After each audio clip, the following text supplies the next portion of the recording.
मंत्रालयात झिरवाळांच्या अन्न आणि प्रशासन विभागात एसीबीने कारवाई केलेली आहे। लाच घेताना आरोपी राजेंद्र ढेरंगेला अटक करण्यात आली। मेडिकलचा निलंबित परवाना पूर्ववत करून देण्यासाठी लाच मागितली गेली आहे। तडजोड केल्यानंतर 35,000 रुपये स्वीकारताना एसीबी कडून ही अटक करण्यात आलेली आहे। तर मेडिकलचा निलंबित परवाना पूर्ववत करून देण्यासाठी ही लाच मागितली गेली होती।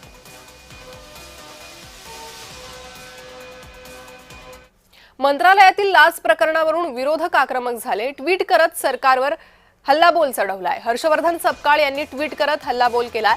मुख्यमंत्र्यांना प्रकरणात लक्ष घालण्याचंही आवाहन त्यांनी केलंय। तर काय ट्विट केलंय सपकाळांनी पाहूया। मंत्रालयात एका कॅबिनेट मंत्र्याच्या कार्यालयात एसीबीनं सापळा रचून एका लाचखोर अधिकाऱ्याला ताब्यात घेतल्याची धक्कादायक माहिती आहे। महाभ्रष्ट महायुती सरकारच्या कारकिर्दीत मंत्रालयात खुलेआम लाचखोरी आणि कमिशनखोरी सुरू असल्याचं पुन्हा एकदा स्पष्ट झालंय। जनतेचे कामे पैशाशिवाय होत नाही अशी परिस्थिती निर्माण झाली आहे। ही अत्यंत गंभीर बाब आहे। मुख्यमंत्र्यांनी संबंधित प्रकरणाची दखल घेऊन जनतेला माहिती द्यावी आणि लाचखोर मंत्र्याला पदावरून हटवावं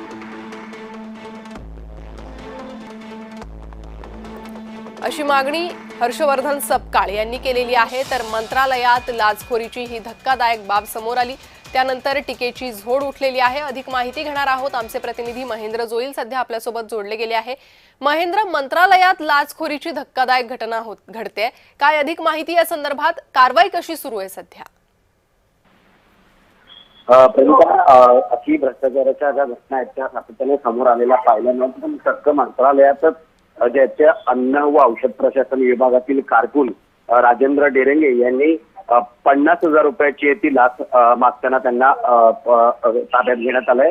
मात्र एका वरिष्ठ अधिकाऱ्यांनी सांगितलं की पूर्वी ही 50,000ची रक्कम मागितली होती, मात्र तडजोडीअंती ही 35,000 रुपये रोख घेताना या व्यक्तीला राजेंद्र ढेरंगेला जे ते ताब्यात घेण्यात आलाय। एका व्यक्तीने जी ती ही तक्रार केली होती एसीबीकडे आणि मंगळवारी सायंकाळी त्या कारकून म्हणजे राजेंद्र ढेरंगे यांना 35,000 रुपये घेताना ताब्यात घेण्यात आलंय। नरवरी जिरवाळ हे राज्याचे औषध प्रशासन मंत्री आहेत आणि त्यांच्याच मंत्रालयात दुसऱ्या मजल्यावर हा प्रकार घडलाय आणि त्यामुळे या कारकुनाने जे ते राजेंद्र जिरवाळ यांचे जे खासगी सचिव आहेत त्यांच्या नावाचा वापर करून ही जे ती रक्कम मागितल्याचं माहिती मिळते। मात्र याबाबत अद्यापही या बातमीला दुजोरा नाही मिळत आहे। मात्र यावरून आता राजकारण एकीकडे पाहायला मिळते।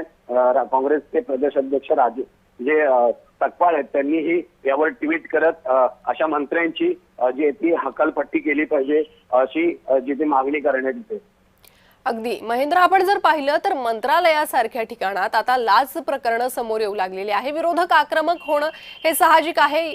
एवढंच नव्हे तर जनताही आता या प्रकरणावर आश्चर्य व्यक्त करते, संताप व्यक्त करते। मात्र अशात या संबंधित विभागाकडून किंवा संबंधित मंत्र्यांकडून काही स्पष्टीकरण देण्यात आलेलं आहे का? काही बोलण्यात आलेलं आहे का? अद्याप राजेंद्र ढेरंगे याला ताब्यात घेण्यात असून ज्यावेळेस एसीबीकडे तक्रार करण्यात आली होती त्यावेळेस या गोष्टींची पुष्टता झाली होती आणि राजेंद्र ढेरंगे यांना जे ते ताब्यात घेण्यात आलं होतं। आता या कारकुनांवरती जे ती एसीबी जे ते पुढील आणखीन तपास करून याबाबत आरोप निश्चित करून कायदेशीर कारवाई करण्यात येईल असं सांगितलं जातंय। जी महेंद्र, धन्यवाद या सविस्तर माहितीसाठी।